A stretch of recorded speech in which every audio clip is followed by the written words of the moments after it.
Subscribe to our YouTube channel and press the bell icon to get the latest updates.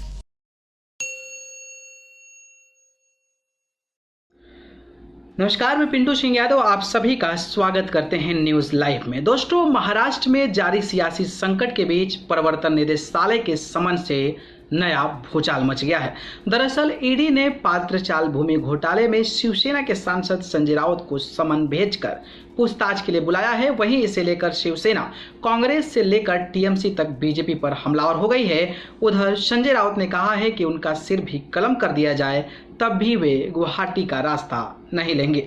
Sanjay Raut ने भी ED की कार्रवाई पर प्रतिक्रिया देते हुए कहा कि मुझे पता चला है कि ईडी ने समन भेजा है, अच्छा है। महाराष्ट्र में बड़े राजनीतिक घटनाक्रम चल रहे हैं। हम बाला साहेब के शिव सैनिक बड़ी लड़ाई लड़ रहे हैं। यह मुझे रोकने के लिए बड़ी साजिश है। अगर मेरा सिर भी कट जाए तब भी मैं गुवाहाटी का रास्ता नहीं लूंगा। शिवसेना सांसद प्रियंका चतुर्वेदी ने ट्वीट किया, भाजपा से परम भक्ति का सबसे बड़ा उदाहरण पेश करती है ईडी डिपार्टमेंट। आप सांसद संजय सिंह ने कहा कि ईडी के कार्यालय का नाम बदलकर बीजेपी कार्यालय रख देना चाहिए। संजय राउत जी ने कहा कि कोई गुनाह किया तो अब ईडी तक क्यों सो रही थी? क्या ईडी को एमएलए किडनैपिंग गैंग यानी कि भाजपा ने आदेश दिया है? कांग्रेस नेता पृथ्वीराज चौहान ने कहा कि ईडी की कार्रवाई दिल्ली से सुनियोजित है। हम अगली रणनीति के लिए सुप्रीम कोर्ट के फैसले का इंतजार कर रहे हैं। टीएमसी पार्टी के नेता साकेत गोखले ने ट्वीट कर कहा कि अनुमान के मुताबिक ईडी ने अभी शिवसेना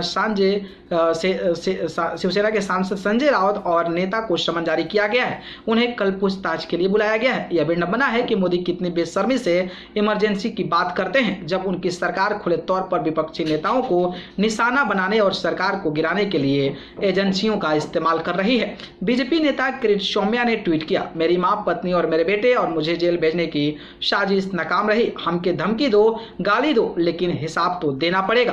केंद्रीय मंत्री नारायण राणे ने ट्वीट किया, शिवसेना की शक्ति अब अतीत की है। युवराज को धमकी देना बंद कर देना चाहिए, जो अपने शरीर पर बैठे मच्छरों को भी नहीं मार सकते।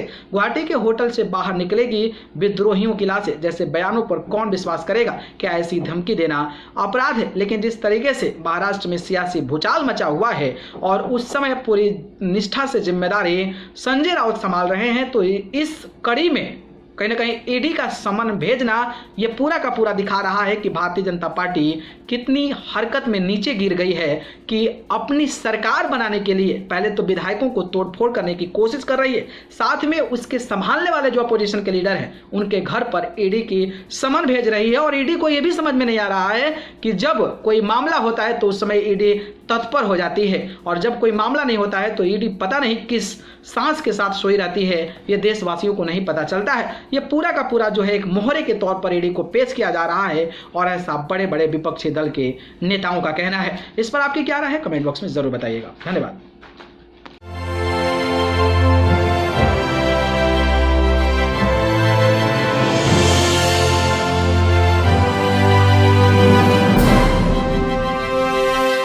Subscribe to our YouTube channel and press the bell icon to get the latest updates.